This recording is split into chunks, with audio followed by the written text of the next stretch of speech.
चुनावी शोर में ज्यादातर सीटों का ऐलान हो चुका है, लेकिन मध्य प्रदेश की 3 सीटों पर अब भी सस्पेंस है। 3 सीटें हैं जहां पेच उलझा पड़ा है: भोपाल, विदिशा और इंदौर। ये ऐसी सीट है जहां बीजेपी ने अभी तक उम्मीदवारों का ऐलान नहीं किया है। माथापच्ची इन्हीं 3 दमदार या यूं कहें कि बीजेपी के गढ़ माने जाने वाली इन 3 सीटों पर चल रही है। बीजेपी के इन 3 सीटों पर समीकरण बिगाड़ने वाले और कोई नहीं बल्कि मामा यानी पूर्व मुख्यमंत्री शिवराज सिंह चौहान ने। तो वहीं ताई यानी कि लोकसभा स्पीकर सुमित्रा महाजन और भाई यानी कि बीजेपी के राष्ट्रीय महासचिव कैलाश विजयवर्गीय भी है। ऐसे में सीएम कमलनाथ इस पर चुटकी लेते हुए कह रहे हैं कि बीजेपी का पसीना छूट रहा है, और तो और सलाह भी दे रहे हैं कि बीजेपी कैंडिडेट के लिए विज्ञापन निकाल ले। भारतीय जनता पार्टी का पसीना उतर रहा है और ये अब इसके लिए कौन सा कैंडिडेट लगाएंगे, इसका विज्ञापन निकाल लें, कैंडिडेट मिल जाएगा। दरअसल जिन 3 सीटों के लिए कांग्रेस की ओर से बीजेपी पर तंज कसा जा रहा है, उनमें भोपाल भी है, जहां पर कांग्रेस की तरफ से दिग्विजय सिंह मैदान में है। वहीं बीजेपी की ओर से इस सीट पर 2 नाम यानी शिवराज सिंह चौहान और कैलाश विजयवर्गीय को लेकर चर्चा है। वहीं इंदौर से करीब 30 साल से चुनाव जीतती आई सुमित्रा महाजन और कैलाश विजयवर्गीय के बीच पेच फंसा है।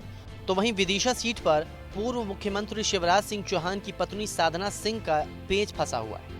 यही वजह है कि तीनों सीटों पर अब तक बीजेपी ने उम्मीदवार का ऐलान नहीं किया है। लोकतंत्र में मैं जहां तक मानता हूं, कोई ताई, कोई भाई, कोई मामा नहीं होता, इसमें पार्टियां होती हैं।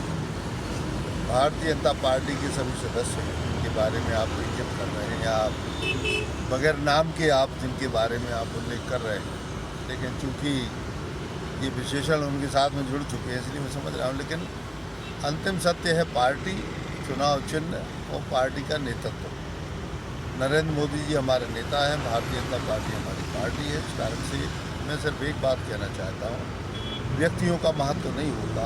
भारतीय जनता पार्टी कोई व्यक्तिवादी पार्टी नहीं है। कोई भी आदमी वहाँ से चुनाव लड़ेगा। बीजेपी की परंपरागत और अच्छी सीटें हैं। 3 दशक से ज़्यादा हमें हो गए जब सबसे हम सीटें जीत रहे हैं, और इस कारण से इन सीटों पर हमें विजय प्राप्त होगी। उम्मीदवार कोई भी रहे, इससे कोई मतलब नहीं है। उम्मीदवार तो हमारा कमल का फूल है, और पार्टी हमारी भारतीय जनता पार्टी और नेता हमारे नरेंद्र मोदी। बीजेपी बखूबी समझ रही है कि विधानसभा चुनाव में हार के बाद लोकसभा में जीत कितनी मुश्किल है। लोकसभा की 29 सीटों में से 26 सीटें बीजेपी के पास है, और अब इसे बचाए रखना भी एक चुनौती है।